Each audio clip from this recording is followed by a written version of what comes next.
Okay, so this is where we ended last time. I was telling you guys that we had put shingles up on the roof. But before then, Ishmael had sheeted the roof. And so this is what you're looking at now.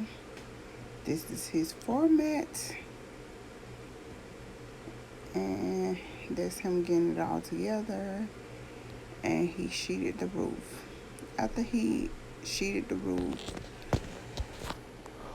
he went to Home Depot and got the roof vents for the roof.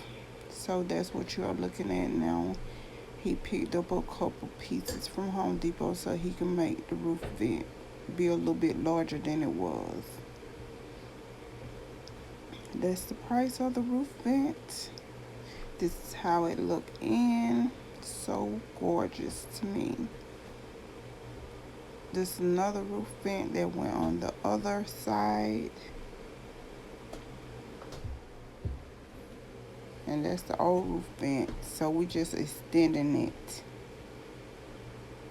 This is a piece of wood just to help Ishmael do everything.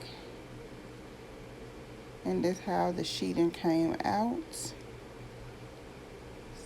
So on this day we started to patch in the shingles. So that's what we are doing now. We put the black tar paper on there, and then we started shingling the roof. Very hot day here, but this is the update on the house. I hope you guys enjoy.